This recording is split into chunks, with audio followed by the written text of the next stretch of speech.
Today's Spotlight is brought to you in part by presenting sponsor, First Community Financial Bank, the community bank where you come first. Welcome back to Spotlight. I'm your host, Jane Wernette, and joining me now are Tim Ryan, who is the founder and executive director of A Man in Recovery Foundation, and Kyle Samara. He's their outreach coordinator. So thank you for joining me on the set today, guys. Thanks for having us. We're going to start out with you, Tim, and we're going to talk a little bit, if you would, about what prompted you to start this foundation. I started a Man in Recovery Foundation because I struggled with alcoholism and drug addiction for 28 years. Unfortunately, I had to get sober in the Illinois Department of Corrections, and it gave me time to think, to ponder on what needs to be changed and how I can walk out and help people. And that's how it all started. And what was, if you think about the problems that we have with addiction, what are the big misnomers? Not my child. We live in a good community. We're a good Christian family.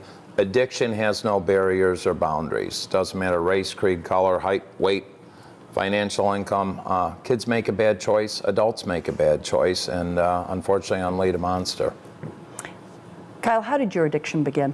Started at a young age, smoking weed at 13, and quickly through the experimenting process, 14 doing opiates, and thought I was doing one drug, turned out to be heroin.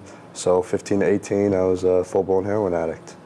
And how do you feel, how did you get into that? Why did you go there? I was depressed, I was lonely, I was scared of, maturing, going older and being myself, being independent. So I looked in for other, what's it called really? Coping mechanism, I guess. Escapes. Yeah. An escape. Okay. Did your parents know? No. They actually had no clue I was doing heroin until about 2 months after I was into recovery. I called my mom with Tim and let her know that I was a heroin addict. So you've been living in your parents' house all that time, and they had no idea? Yep. That's startling. Yep. How could parents know, Tim?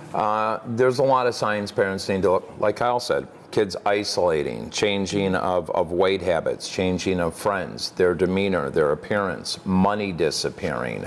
If you think they're doing opiates, look at their eyes. If their eyes are pinned, chances are they're under the influence of opiates. Parents, my philosophy is be aware. To be aware is to be alive. You need to know what your kids are up to. If there's changes in friends, money disappearing, everything, something's going on. Lack of motivation, lack of sleep. Interesting. Why is it so addictive? Why is heroin? Because I know we've talked a lot about this in our community. There's a lot of conversation about it. Why is it so addictive? I've done every drug under the sun.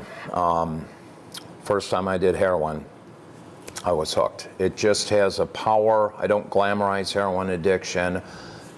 It unleashed a monster like that, but it took away all my worries. I didn't feel I had a worry. I didn't care about anything. Very quickly, within 3 to 4 days, all I cared about was doing heroin. You live to use, you use to live, but it's probably the most potent and powerful drug on the market today. Was that your experience, Kyle? Absolutely. I mean, the pull of it was instantaneous. The second I knew what I was doing, the second I felt the high, that's all I ever wanted. That's all I chased after that. You have been struggling, obviously, but you have come through part of that struggle. You're not finished with your struggle, but talk a little bit about what it's like to be a young person in recovery.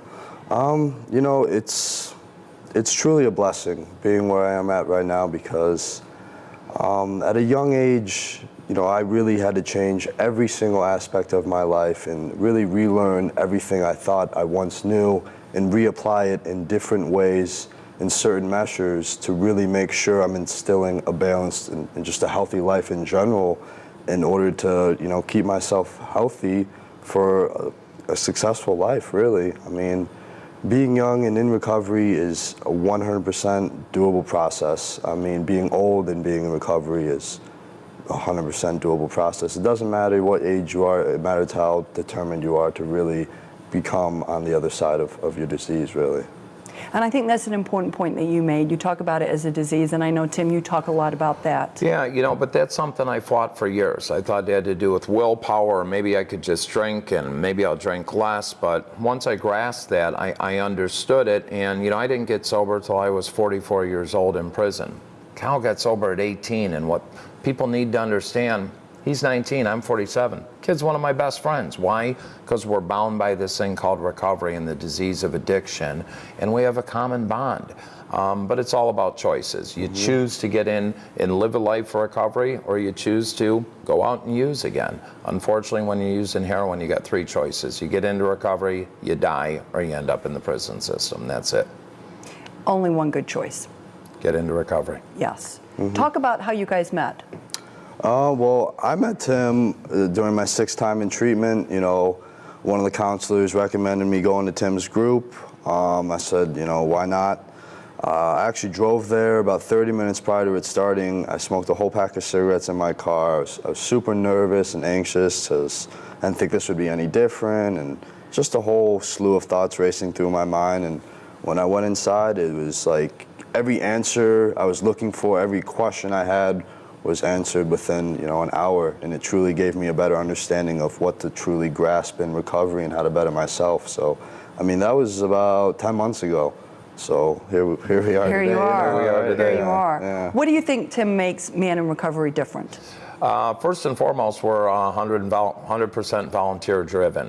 What we do, whether I do speaking engagements with Kyle, all our money goes into our foundation to give away, to guide and direct people into treatment, but we're the ones going into the houses, working with the hopeless, getting them into treatment, whatever that might look like, but then we're working with people once they get out of treatment.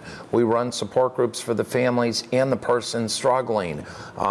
We get them into sober homes. We start getting them plugged into recovery and letting them know they can have a great life clean and sober, whether you're 15 or you're 80. That's what it's all about. What's the best part of sobriety for you? Best part about sobriety for me would actually, you know, be having a life. Not waking up sick, not waking up how to, you know, scheme some money together, or how to lie my way out of this situation, or how to steal this out of my parents' house without them finding out, you know, a week from then. Just being able to wake up healthy and in the right state of mind, and being able to truly pursue whatever it is that I want to do with my life. You know, being young and having goals and ambitions, and actually having a drive for life to put myself out there for the world, for myself. You know, to better myself and to actually have a relationship with my family is a gift. Absolutely. It's a blessing. As your bracelet said, it's a blessing. Absolutely. What would you tell parents that are out there as our viewer? What would you tell them? What would be your thoughts? I would say instill boundaries, instill rules, get into their face, know what they're doing behind the room doors once they close it, know who their friends are, know who they're getting influenced by, and stop being a friend to your kid. Be a parent. Be the guardian. Be the provider. Be the person you once wanted to see in yourself when you were young. Stop being someone that's enabling. Stop catering to all their needs, and step up. Truly tell them what they need to hear, and stop beating around the bush and, oh, I don't know if they'll like me after this, or this fight will happen. Be a parent. Well said. Thank you. Well said. To learn more about how you can help support a Man in Recovery Foundation and to help addicts move from dope to hope, please visit their website. We're going to take a quick break, but stay tuned. We're coming right back.